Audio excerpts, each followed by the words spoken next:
All right, welcome back, and let's close our eyes. Take a couple deep breaths and see if we could observe our mind. Is the mind in the future, the past? Is it echoing the words I'm speaking?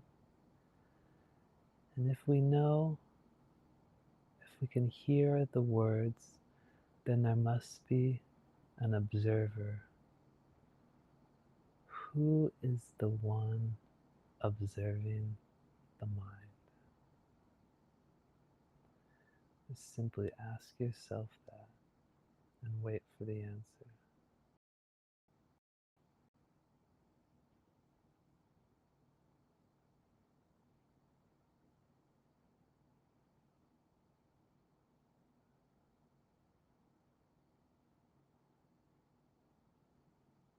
The most important thing is to be able to separate your mind and the true self within. We are not the mind. We are not the body. We are pure conscious awareness. We are always our true self, abiding in eternal happiness, peace, harmony, and unconditional, everlasting love. That is our true nature. Whenever you're ready, go ahead and open your eyes. And this is a friendly reminder to see if you could do this, to ensure you do this if you're interested in realizing the self a few times just throughout the day, periodically, as well as a friendly reminder to do letting go and forgiveness techniques as needed. And so this will help one realize the self. Forgiveness is very powerful. It's one of the main techniques done to really exponentially boost one's alpha brainwaves. And it's very powerful, although it is working with the mind and the ego, but there's a point where you have to at times, because most people's mind and their true self, the eternal witness within, are cemented. And so, to get that split, to get to that stillness, we have to sometimes work with the illusory ego and nature of the mind. Um, that's it. Okay, so today's topic. Some people ask how many times to do uh, letting go. I'd say do it all the time throughout the day. How many times for observing the mind as much as you can, and forgiveness technique. There will be tears and emotions that arise from that. So if you could ultimately do them 50 to 100 times, there will come a point where you can't do them anymore. You'll automatically come back to a state of love. So, for example, when you do um, uh, bringing up the wound part of the negative experience that you want to heal, um, there will be a point where you can't feel that pain anymore. You're like slingshotted back towards this feeling of love, peace, and joy, and harmony, and equanimity. And so that's what happens the further along someone goes, is it becomes like a magnet. So right now, most people's magnets are for a suffering state, anxiety, stress, um, negative emotional reactions. So we'll feel love, and then we're slingshotted like a magnet right back towards that um, those negative emotions. But what happens is once you realize the self, it flips. So when you try to feel negative emotions, you slingshot right back to that stillness, that peace, that observer, that witness within, and and so that's what happens. So right now, we're just building and working with that, uh, if that makes any sense. So it's just another metaphor, another way of explaining the unexplainable. It makes more sense once you do it and really feel it. Um, it's more of an intuitive knowing rather than being able to really explain that which cannot be explained. So let's continue with brainwaves. And so last video I was talking about brainwaves and all the different brainwave states. So as a reminder, there's gamma, beta, alpha,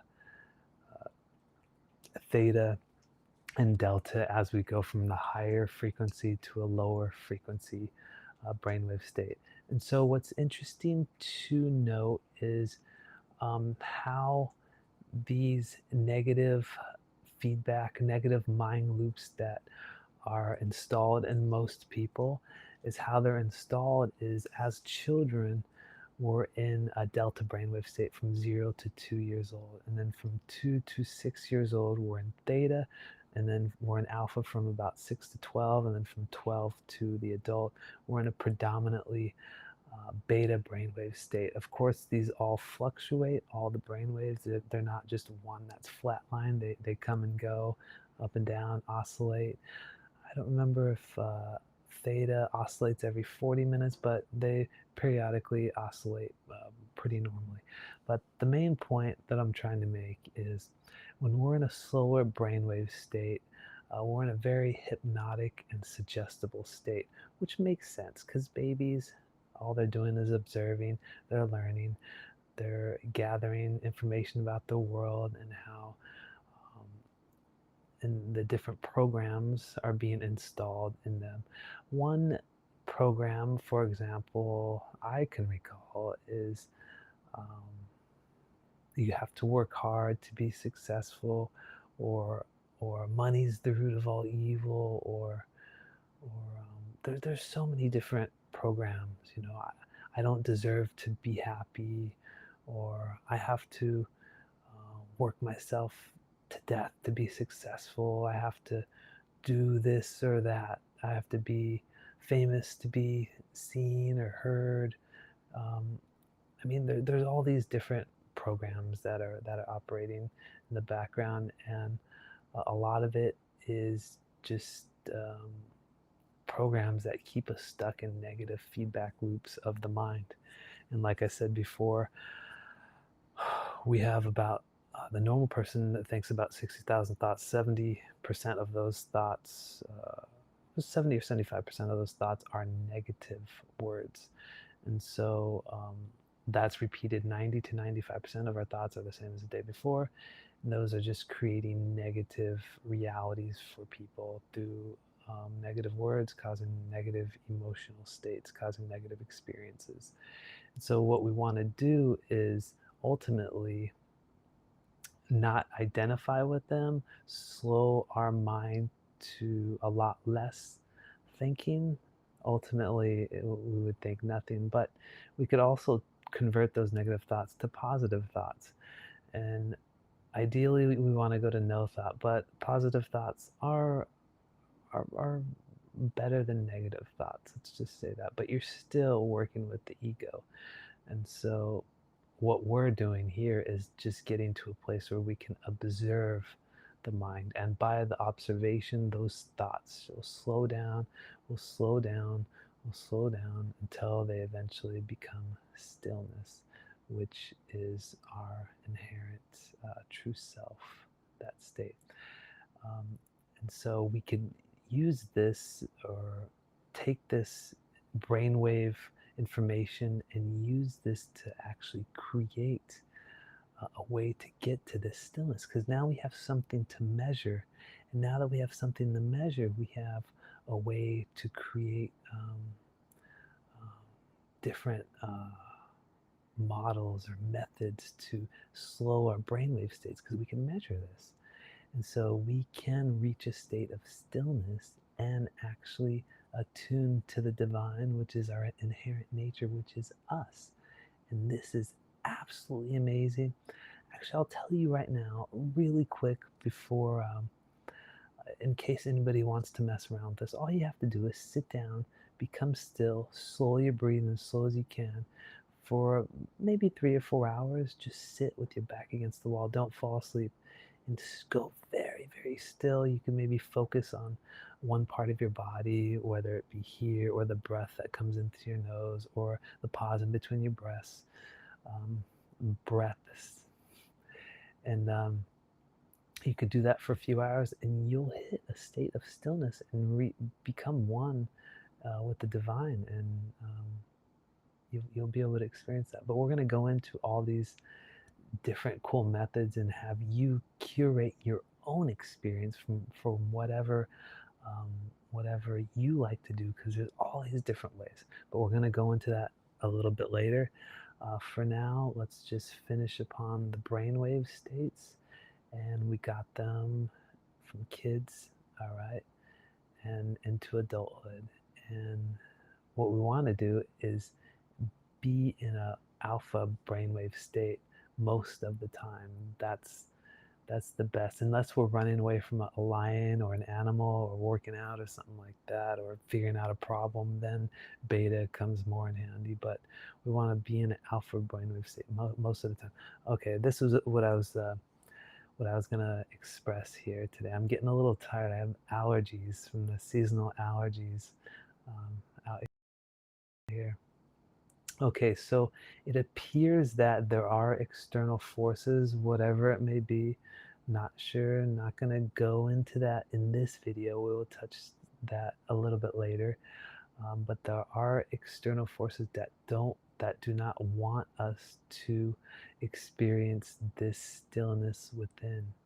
And there's reasons for this we could ponder, but some of these ways that it keeps us from the self, you could you could put two and two together now with the brain waves and what increases beta brain waves, what increases that stress, that anxiety, that opposite of stillness. I'll call it chaos. So what increases the chaos? And so really, if you look at society, it's built upon these substances. Caffeine, number one, um, alcohol, number two, nicotine, number three. There is Most people in the world consume some form of these substances. And in addition, garlic and onions, surprisingly enough, on the data from the neurofeedback, show that it increases beta brainwaves as well. When I look at food substances in the supermarket and I see garlic and onions added to everything, it's like a seasoning, a spice added to everything. I'm like, wait a minute, what is going on here? And then caffeine, there's a Starbucks on every corner. There's even tea, even green tea, black tea, all increases beta brainwaves. And when I say increases beta brainwaves, this decreases alpha brainwaves, decreases theta brainwaves, decreases delta brainwaves. So if you're practicing meditation or a mindfulness practice, you want to avoid all these substances. And yeah, it's so incredible. The more I learn about this, the more I'm like, wait a minute, why is there Starbucks in every corner, right? It doesn't make any sense. And the food too, the food for some reason causes the opposite of stillness as well. That chaos effect is caused from too much sugar and processed foods. You could feel it in your body if you, like for example, if you drink coffee, right? Then you could feel like this shaky, this blood, this adrenaline release, this, and you could feel like, and when you try to stop caffeine after you drink it, let's say for a week, you feel like you feel nervousness and like a withdrawal. And it's the caffeine is the most consumed drug in the world. Just think about that. So I would highly suggest to avoid all these substances most of the time. These are a trap by whatever it is that is controlling this world or is in charge of this world. We'll call it the ruler of this world. So we exist in uh, a dream right now. This is a simulation, a dream, a world that is not real. And then science shows this as well. Most everything is made up of empty space. And so this dream reality, there's someone or something in charge of it, and it's keeping us disconnected from our true self, from that stillness, from the eternal witness within, from the pure conscious awareness that we are, from peace, from eternal peace, joy, harmony, bliss, happiness, and love. And so, whatever it is that's in charge is keeping us focused outside as well, rather than focused here.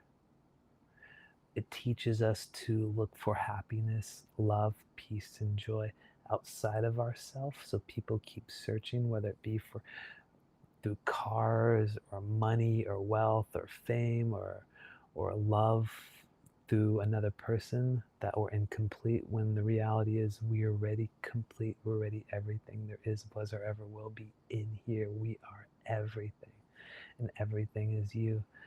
And so yeah, so that is actually taught in the news, in the media, in society, that we need to find something extraneous, external. External is the word, external, to keep us or to make us happy, when the reality is all we have to do is find and identify and realize the self. There's no finding. We already are the self. We just have to realize it. We have to take away the layers that blind us from being able to see our true essence of our true being and our true nature. That's it, as simple as that. And for that, I think I've talked long enough. It's about ready for me. It's about time for me to go to bed. And thank you for being here. Have a great day.